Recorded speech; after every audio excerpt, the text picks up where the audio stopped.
औज़ुबिल्लाहिमिनश्शैतानिर्रजीम बिस्मिल्लाहिर्रहमानिर्रहीम। अस्सलाम वालेकुम नाज़रीन, उम्मीद करता हूँ आप सब खैरियत से होंगे।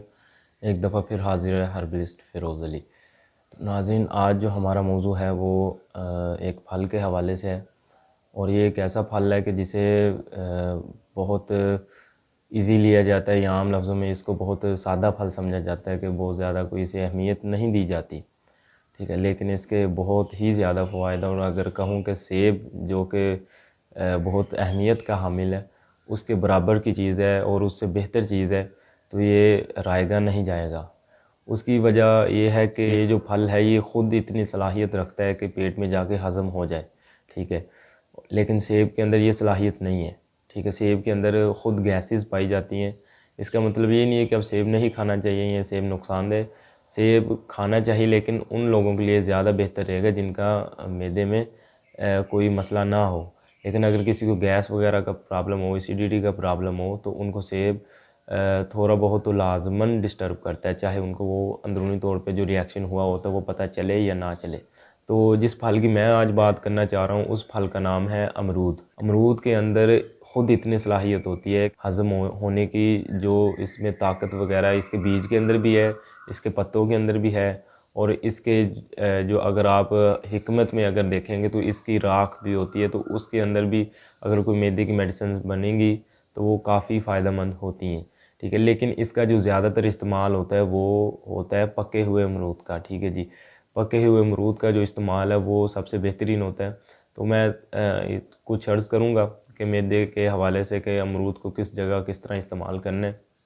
अगर आप उस तरह चलेंगे तो इंशाल्लाह लाज़मन फ़ायदा होगा। सबसे पहले मैदे की कब्ज़ जो है उसके लिए, तो कब्ज़ के लिए नाज़रीन अमरूद जो है वो पका हुआ बेहतरीन चीज़ है, और कोशिश करें कि तकरीबन कम अज़ कम 2 से 3 अदद अमरूद, पके हुए अमरूद, चाहे वो अंदर से गुलाबी हों या ना हों, लेकिन पके हुए लाज़मन हों, ठीक है, आप इस्तेमाल करें। और इससे ये फ़ायदा होगा कि आंतों में जो खुश्की हो गई होती है या सोजिश हो गई होती है, ये दोनों पे काम करता है और रिज़ल्ट बेहतरीन देता है, और ये कुछ दिनों के अंदर देता है।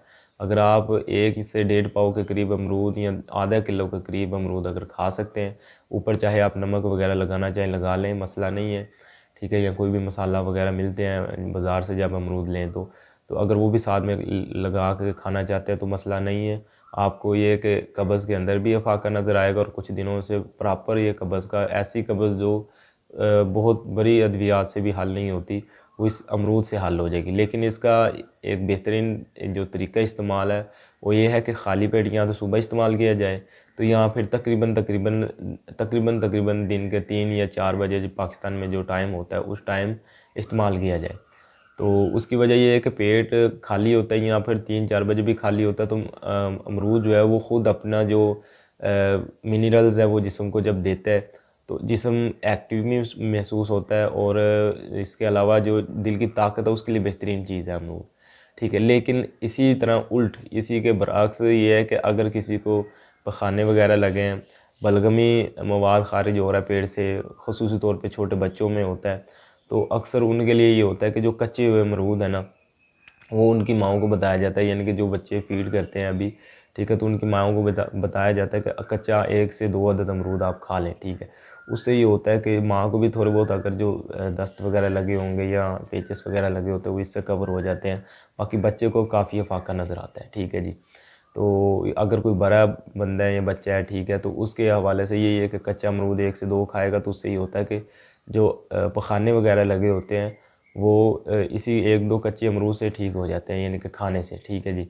इसके अलावा ज़्यादा जो इसके फ़ायदे मिलते हैं वो तो ज़ाहिर बात है पके हुए अमरूद से ही हैं, कि एक तो जिस तरह मैंने बताया कि ये ख़ुद सलाहियत रखता है हज़म होने की। दूसरी बात कि ये कब्ज़ का बेहतरीन हल है। तीसरा ये कि हर फल में कोई ना कोई एक बीमारी का प्रॉपर एक जिसे कहते हैं कि वो हल मुकम्मल होता है, कि अगर वो अकेला दिया जाएगा तो वो साथ में बग़ैर किसी मेडिसिन के उस फल में इलाज होता है उस बीमारी के लिए। तो जनाब अली जो बवासीर है मर्ज़, उसका इलाज अमरूद प्रॉपर और 100% इलाज है, ठीक है। करना आपने इस तरह कि अमरूद जो है जिस मरीज़ को बवासीर है इस तरह करें कि आप खुराक में सलाद वगैरह रखें, ठीक है। इसके अलावा जो फल वगैरह है वो अमरूद सबसे ज़्यादा दें, तकरीबन आधा किलो से 1 किलो के करीब वो दिन के अंदर खा लें, चाहे वो दिन में 2 से 3 दफ़ा इस तरह करें। मुराद ये है कि तकरीबन 1 से 1.5 पाव एक टाइम खा लें, 1 से 1.5 पाव एक टाइम खा लें।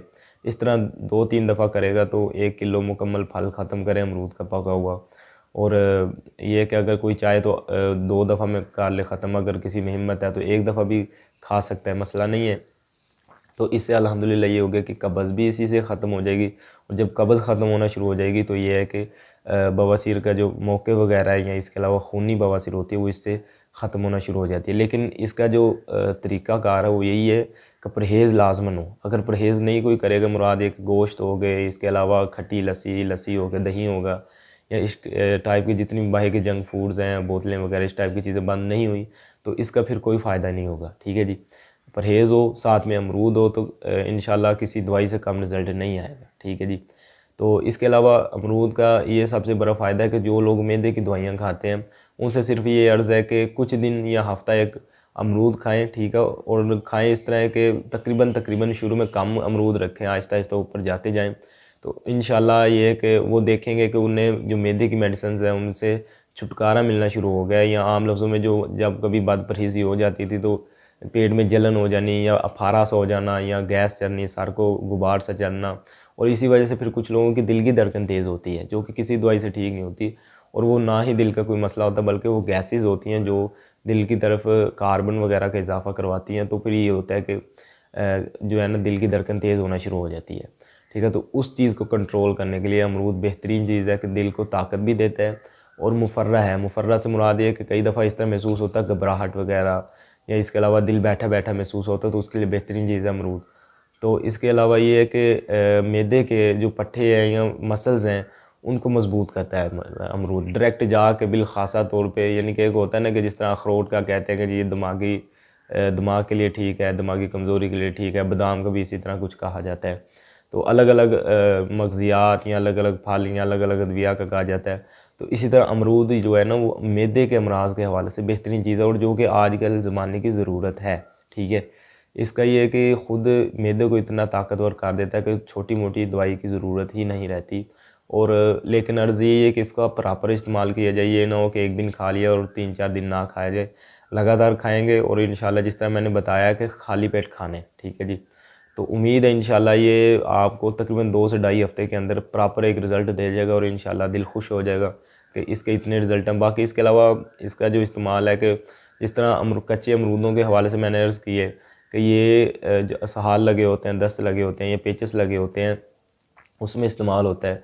ठीक है, अगर आपको कच्चे अमरूद नहीं मिलते तो आप अमरूद के पत्तों को भी सुखा के तो पाउडर करके तो इस तरह इसी इस्तेमाल में लेके आ सकते हैं। ठीक है, फिर इसके अलावा आप देखेंगे कि कच्चे हुए अमरूद जो सूख जाते हैं और स्याही माइल हो जाते हैं, काले हो जाते हैं। ठीक है, तो ये हकीमों के लिए एक ज़रा छोटा सा नुस्खा है।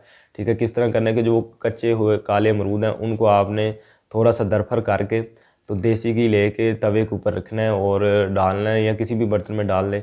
ठीक है, तो उसके ऊपर ये दरफर अमरूद जो है ना वो काले रखें और थोड़ा सा ना बढ़िया करें इन्हें।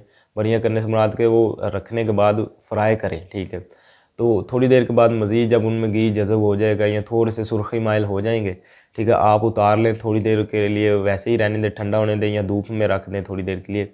ये होगा कि तेल मज़ीद जज़ब हो जाएगा और ये थोड़े से मज़ीद अकड़ जाएंगे अमरूद। ठीक है, आपने बाद में जब हावन दस्ते में डाल के या किसी भी ग्राइंडर में डाल लें, जूसर मशीन वगैरह जिसमें भी आप पीसना चाहते हैं, ठीक है, आप डाल के तो एक दफ़ा ग्राइंड करें या एक दफ़ा कूट लें, अच्छी तरह पाउडर कर लें, कपर छान करके रख लें। तो इसकी तकरीबन एक चुटकी जो खुश्क खांसी है उसके लिए शहद के अंदर मिक्स करके तो फिर दें।